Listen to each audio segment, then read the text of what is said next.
ሁለቱን እህትማማቾች የገንዳው መሸፈኛ ከውሃው በታች አሽጎ ይዘጋባቸዋል። በጣም ከባዱ ነገር ደግሞ ይህ ገንዳ መዋኛ ለሳምንታት ዝግ ተደርጓል። እህትማማቾቹ ሰው እንዲያድናቸው ለእርዳታ ቢጮሁም ነገር ግን ህንፃ ውስጥ አንዳችም ሰው አልነበረምና ማንም ሊሰማቸው አልቻለም። በዚህ መሃልም ብሪ የስኳር ህመምተኛ ስለነበረች ኢንሱሊን በአስቸኳይ ያስፈልጋት ነበር። በዚህ ሰዓት ነበር ነፍሳቸው ሐሴት የምታደርግበት ነገር የተመለከቱት። በአስደንጋጭ ሁኔታ መብራት ብልጭና ይልና አንዲት የምሽት ሰራተኛ ጽዳት ልታጸዳ ትገባለች።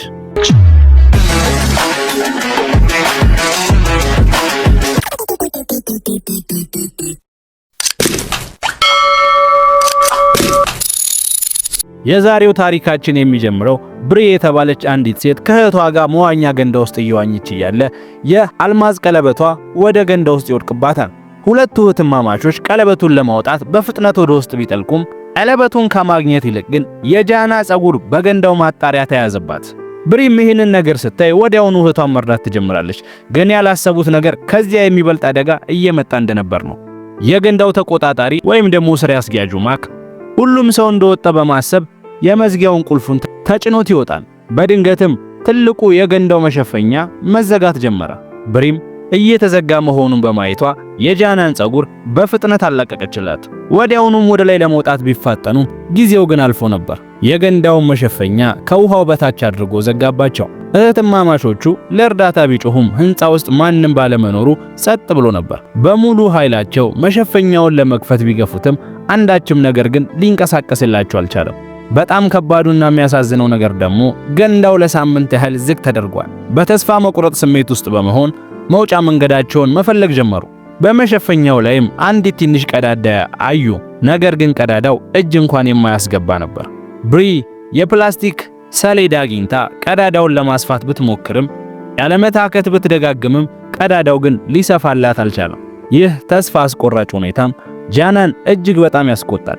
ለዚህ ቀለበት ብለን ባንገባ ኑሮ አንታሰርም በማለት ሁሉንም ነገር ወደ ብሪ ላይ ታዞርባታለች። ብሪ መከራከል ስላልፈለገች ዝም ትላለች።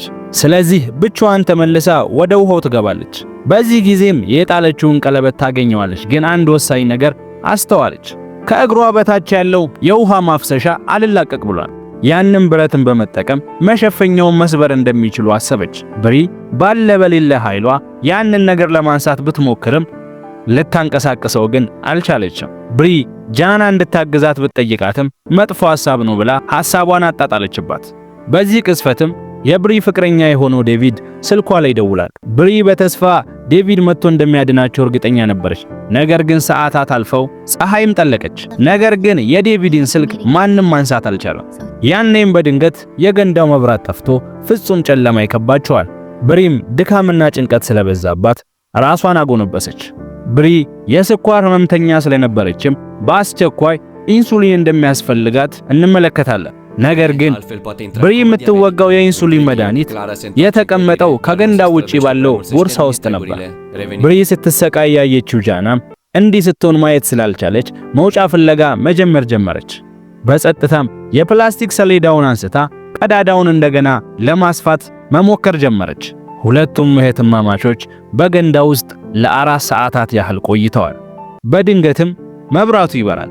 የመጣችውም የሌሊት ሰራተኛዋ ማለትም የሌሊት የጽዳት ሰራተኛዋ ክላራ ነበረች። አንድ ሰው እንደመጣ የተረዱት እህትማማቾችም መሸፈኛውን እየደበደቡ ለእርዳታ ቢጮሁም ክላራ ግን ጩኸታቸውን ችላ በማለት ታልፋለች። በመርዳት ፋንታም እነሱን ችላ በማለት ይልቁንም የብሪን ቦርሳ መፈተሽ ትጀምራለች። ጥቂት ገንዘብና አንድ የባንክ ካርድ ብቻ ታገኛለች። ከዚያም በመሄድ የገንዳውን የካሜራ ቪዲዮ መቅጃዎችን በሙሉ ታጠፋቸዋለች። በጸጥታም ወደ ታሰሩት እህትማማቾች ትራመዳለች። በታሰሩት እህትማማቾችም ማሾፍ ጀመረች። ክላራ በቅርቡ በስርቆት ወንጀል ታስራ ከእስር መፈታቷ ነበር። ብዙ ገንዘብ ዕዳ አለባት። ቤቷ፣ ልጇ አለች። እናም ደግሞ ለዚህ ነገር ገንዘብ እጅግ በጣም ያስፈልጋታል። ክላራም ወዲያውኑ የብሪን የባንክ ካርድ ሚስጥራዊ ቁጥር ፒን ትጠይቃታለች። ያኔ ነበር እህትማማቾቹ እየተዘረፉ መሆኑን የተረዱት። ጃና እጅግ በጣም ከመናደዷ የተነሳ ክላራን በቁጣ ትረግማታለች። ክላራም ጃና ያደረገችው ነገር እጅግ ስላናደዳት ወዲያውኑ የውሃውን የገንዳ ማሞቂያ ታጠፋባቸዋለች። የውሃውም ቅዝቃዜ እጅግ እየበረታ መጣ። ብሪ በእርጋታ አሰበች። በመጨረሻም የሚስጥር ቁጥሯን ለክላራ ሰጠቻት። አረጋግጬ እመለሳለሁ ብላ ከዚያም እንደምትፈታቸው ነግራቸው ትታቸው ትሄዳለች። እህትማማቾቹም በዛ ቀዝቃዛ ውሃ ውስጥ እየተንቀጠቀጡ በስቃይ ክላራን መጠበቅ ጀመሩ። ክላራ ተመልሳ መጣች። ነገር ግን አሁንም መሸፈኛውን አልከፈተችላቸውም። ለምን ተብላ ስትጠየቅም ክላራ በቁጣ አታለላችሁኝ ስትል ተበሳጨችባቸው። ካርዳቸው ውስጥ $80 ብቻ ነው ያለው፣ ቀልድ ነው የያዛችሁት ብላ ትጮህባቸዋለች። ጃና ክላራን እንድትፈታቸው ትማጸናታለች። ብሪ የስኳር ህመምተኛ መሆኗንና በአስቸኳይም ኢንሱሊን እንደሚያስፈልጋት አስረዳቻት። ነገር ግን ክላራ በፍጹም አላመነቻትም ነበር። ክላራንም ለመጉዳት በመወሰን ክላራ ወደ ቀዳዳው እንድትቀርብ ጠየቀቻት። ጃና እጇን ዘርግታም አጠቃቻት። ነገር ግን ይህ ድርጊቷ ምን ያህል ዋጋ ያስከፍላችኋል ብላችሁ ታስባላችሁ? ክላራም በጣም በቁጣ ትነዳለች። ቀጥታ ወደ መቆጣጠሪያው ሄዳ የገንዳውን የጽዳት ማሽን አበራችው። በድንገት የክሎሪን ጋዝ በከፍተኛ ኃይል ወደ ገንዳው መግባት ጀመረ። ኃይለኛው የውሃ ፍሰት እህትማማቾቹን አዞራቸውና ግራ አጋባቸው። በከፍተኛ ስቃይ ሲታገሉ ቀድሞውኑ የደከመችው ብሪ ወደ ውሃ ውስጥ ሰመጠች። ጃናም ደነገጠች። ብሪም በፍጥነት ወደ ትንሽየው የአየር ማስወጫ ቀዳዳ መልሳ ወሰደቻት። እህትማማቾቹ ሊሰምጡ መቃረባቸውን ያየችው ክላራ በሷ ምክንያት ማንም እንዲሞት አልፈለገችም ነበር። ወዲያውኑም የጽዳት ማሽኑን ታጠፋላቸዋለች። ከዚያም እንግዲህ ሌብነቱ ያለቀቃት ክላራ ተመልሳ የብሪን የአልማዝ ቀለበት እንዲሰጧት ጠየቀቻቸው። ብሪ ብታመነታም ምርጫ ስላልነበራቸው ፈቃደኛ ባትሆንም ሰጠቻት። ቀለበቱንም ስትመለከተው ክላራ በጥሩ ገንዘብ እንደምትሸጠው አሰበች። ከእንግዲህ ከዚህ በላይ ልትሰርቃቸው የምትችለው ነገር እንደሌለ በመገንዘብ ክላራ በመጨረሻም መሸፈኛውን ለመክፈት ወደ መቆጣጠሪያው ክፍል ገባች። ነገር ግን ክላራ በሩን የመክፈቻውን ኮድ ስታስገባ ስህተት መሆኑን አሳያት። ማክዬ ለፍቃሉን ቀይሮት ነበር። አሁን ክላራ እጅግ በጣም ትደነግጣለች። ልትከፍትላቸው ካልቻለች ሁለቱ እህትማማቾች ይሞታሉ። ነገር ግን ቀደም ሲል የፈጸመችውን ስርቆት በማስታወስ ለእርዳታ ማንንም ሰው ለመጥራት ሆነ ለመናገር ፍቃደኛ አልነበረችም። ከእስር ገና መፈታቷ ነበርና ወደ እስር ቤት ዳግመኛ መመለስ አትፈልግም። በመጨረሻም ክላራ እህትማማቾቹን ለዕጣ ፈንታቸው ትታቸው ትወጣለች። ተስፋቸው እንደገና ሲጨልምም ጃና በቁጣ በድጋሜ ተረግማታለች። ነገር ግን ስትዞር ብሪ ራሷን ስታ ነበር። ኢንሱሊን በአስቸኳይ ካላገኘች ብሪ ትሞታለች። ብቸኛው የቀራቸው ዕድልም ከውሃው በታች ያለው ብረት ነው። ግን ጃና በጣም ፈርታለች። ቀደም ሲል ጸጉሯን ይዞ ሊያሰምጣት በመሞከሩ ነበር ፍርሃቱ የመጣባት። ቢሆንም ግን እሷ የብሪ ብቸኛ ተስፋ መሆኗን መረዳት ስለጀመረች ጉልበቷን በማሰባሰብ ወደ ውሃ ውስጥ ጠለቀች። በመጨረሻም የመዋኛ ልብሷን ማሰሪያ እንደ መያዣ ተጠቅማ ስትጎትተው በዚህ ጊዜ ተሳካላት።